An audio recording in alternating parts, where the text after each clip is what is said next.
Bonjour tout le monde et j'espère que ça va, bienvenue à toi dans la Bleuverse. Aujourd'hui on est là pour parler de Andor, pour faire un rattrapage, si t'as suivi ce qui s'est passé sur la chaîne. J'ai pris un peu de retard sur la série de Andor, on n'a pas fait la critique de l'épisode 6, de l'épisode 7 et de l'épisode 8. Donc là on va faire les trois en même temps, mais ne t'inquiète pas, si tu es là, évidemment je considère que tu as vu les épisodes, et je ne suis pas là pour te re-raconter l'histoire des trois épisodes. Tu l'as vu et je l'ai vu, et si t'avais envie de revoir, et bah tu regarderais directement les épisodes sur Disney+. Donc ne t'inquiète pas, ça va pas être un débrief détaillé de chaque scène à chaque scène. Puis je pense que du coup en faisant la critique de cette série, on va tout simplement parler de qu'est-ce qu'elle a de différent comparé aux autres séries ou aux autres œuvres Star Wars finalement. Avant de commencer la critique, si tu n'es pas abonné, surtout n'hésite pas à t'abonner, ça soutient énormément mon travail, et je commence à beaucoup me diversifier sur la chaîne pour que chacun y trouve un peu son compte. On fait des shorts d'1 minute, on parle un peu des actus ciné, particulièrement en ce moment de DC et de Marvel, et le dernier short qui est sorti aujourd'hui, et il parle du crossover entre les Simpsons et Death Note. Dimanche comme promis, il va sortir un top 10 sur les films d'Halloween, et la chaîne est enfin ouverte sur Twitch. C'est la Bleuverse comme sur YouTube, t'invite à regarder les rediffusions des lives qu'il y a sur ma chaîne, et rendez-vous ce soir à 23h sur Twitch pour un live sur le jeu Little Nightmares. Donc tu vois, on va pas s'emmerder sur la chaîne, donc surtout n'hésite pas à t'abonner. Merci, et c'est parti pour la critique de Andor.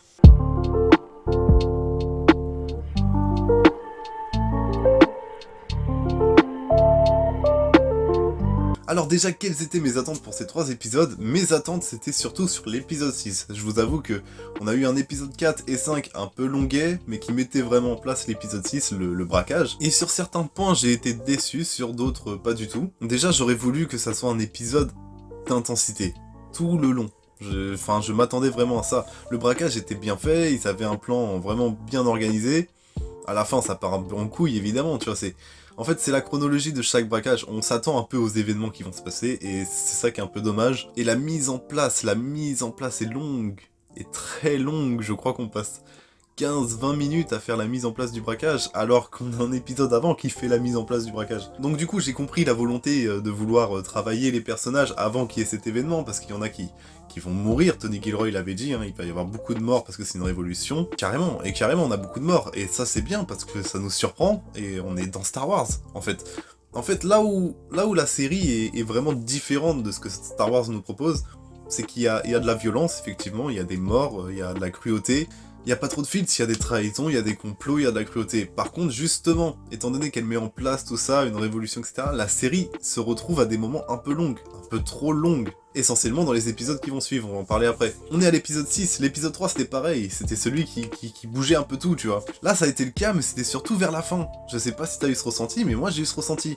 C'est-à-dire que pendant tout le long du braquage, tout se passe tellement presque que comme il l'avait organisé, que bah du coup tu suis le truc, mais c'est pas super intense finalement. Dès que ça commence un peu à partir en couille, ce qui est dommage, c'est que c'est même pas une surprise, c'est que tu vois venir le truc vraiment, mais les surprises ça va vraiment être sur les personnages qu'on va perdre. Par exemple, comment on a perdu le jeune, je me souviens plus de son prénom, mais en tout cas la façon dont il est mort, c'était très surprenant, c'était franchement, sincèrement, et du coup t'avais encore plus de la peine pour lui. Parce que ouais, il se fait aplatir la moitié du corps, presque plus de la moitié du corps même, par une centaine, on va dire de l'or. On va dire que ça doit peser aussi lourd que de l'or, et la quantité qui se prend, le chariot d'or qui se prend dans le bide, quoi. Du coup, tu le vois souffrir, il l'emmène à un médecin. En plus, Andor s'embrouille avec l'autre mec qui lui propose un marché de bâtard, du coup il le bute. Donc tout de suite, la tension monte. On a vraiment rarement eu, si ce n'est jamais eu, de scène comme ça dans Star Wars, vraiment. Si ce n'est dans Rogue One. En fait, moi, ça me fait vraiment plaisir d'avoir une série Star Wars qui est un peu Bresson finalement, elle est Bresson la série. Quand tu regardes Mando, quand tu regardes Obi-Wan, etc., c'est pas Bresson, tu vois ce que je veux dire, tu suis des héros presque.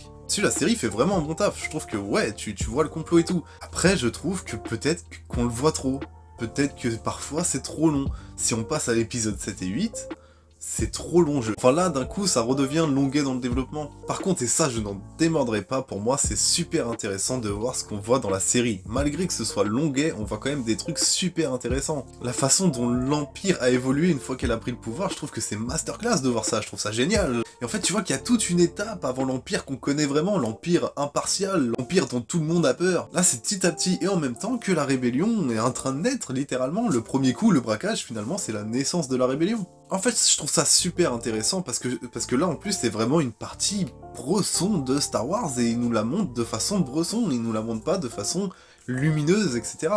Avec un héros qui représente un peu le soulèvement de cette rébellion. Non, là, pour l'instant, voilà, il y a Mon Mothma qui est en soi le personnage, pour l'instant, le plus on peut dire en quelque sorte irréprochable, en quelque sorte. Là aujourd'hui par exemple, les deux femmes qui étaient là pour le cambriolage, elles ont pour ordre de trouver et tuer Cassian parce qu'il connaît peut-être l'identité de Luten, donc c'est un ordre en plus de Luten. Tu vois ce que je veux dire? À aucun moment quand t'étais à l'épisode 3, tu te serais dit ouais ça va tourner comme ça, à aucun moment tu vas te dire ça. En plus il y a un travail sur chaque personnage est taffé, ça c'est cool. Ça c'est vraiment cool. C'est pas genre on te l'explique à travers d'autres phrases. Non, non, c'est vraiment en suivant le personnage que tu comprends des choses. Par exemple, que ces deux femmes sont en couple, tu l'apprends par les événements, tu l'apprends par ce qui se passe, parce que tu suis les personnages. Alors de temps en temps, oui, on évoque le passé, genre ouais, toi t'as vécu quoi, et lui il te raconte, tu vois. Mais juste, il y a des moments, juste en évoluant avec le personnage, tu comprends sa personnalité, tu comprends ce qu'elle a vécu, tu comprends... Et ça sur quasi chaque personnage. Mais par contre, l'épisode 8 est un peu longuet, toujours, hein, toujours un peu longuet, mais vraiment la rébellion commence à se mettre en place, on essaye de chercher vraiment des fonds nécessaires, des moyens nécessaires pour faire les coups nécessaires. L'Empire commence à bien se réveiller aussi, à avoir les bonnes stratégies, donc là tout commence un peu à bouger, et surtout, il faut parler du casting les amis. Le casting de cet épisode. Alors on voit aussi l'injustice, hein, Andor qui se fait arrêter absolument pour rien, hein, juste presque pour délit de faciès, et il se retrouve du coup dans une prison impériale, donc vraiment une prison des enfers, il en a pour 6 ans. Il en a pour 6 ans alors qu'il a absolument rien fait, hein, vraiment. Leur quotidien c'est de monter de grosses machines, ils sont par équipe et en gros il y a un chef qui commence à les diriger et il faut qu'ils soient meilleurs que les autres factions et ils font ça nuit et jour. Et en fait le chef de cette faction n'est nul autre que Andy Serkis les amis, qui joue un personnage vraiment dur, hein, t'as pas envie de déconner avec lui. Hein. Même dans leur dortoir en fait il y a une lumière blanche, dès que la lumière passe au rouge bah en fait t'as un bouclier ou un truc comme ça, tu peux pas le traverser sinon tu grilles quoi. Et il y a même un mec dans l'épisode qui se suicide comme ça. Je me demande si l'épisode se termine pas là-dessus, mais je crois c'est possible que l'épisode se termine là-dessus carrément. On y voit aussi Forest Whitaker qui reprend son rôle de Saw Gerrera et qui envoie un peu balader Luten finalement, parce qu'ils ont pas du tout la même façon de penser, et pour Saw Gerrera, il y a que lui qui agit de la bonne manière, et il y a que lui qui agit tout court, ce qui a l'air un peu d'être le cas finalement là où ils en sont. Enfin voilà, en règle générale, c'est quand même de bons épisodes, mais ils sont un peu longuets. C'est dommage, parce qu'il y a vraiment un potentiel incroyable. Et il est exploité, hein, en soi, le potentiel, il est vraiment exploité, c'est juste qu'il y a des moments où on se fait un peu chier, voilà. C'est le seul bémol, c'est qu'il y a des moments où on se fait un peu chier, même dans les épisodes où justement là tu t'attends pas à te faire chier, c'est un peu dommage. En tout cas, merci d'avoir regardé cette vidéo, voilà on a fait le petit rattrapage, donc c'était plutôt rapide, parce que le but n'était pas de détailler les 3 épisodes qu'on a manqué, et on détaillera un peu plus du coup la semaine prochaine, l'épisode 9. Et surtout, n'hésite pas à t'abonner, comme je te l'ai dit, dimanche le top 10 sur Halloween sort, et en plus on a ouvert la chaîne sur Twitch, alors n'hésite pas non plus à nous rejoindre sur Twitch. Et le plus important de tout, c'est que tu prennes soin de toi, moi je te dis à la prochaine. Ciao!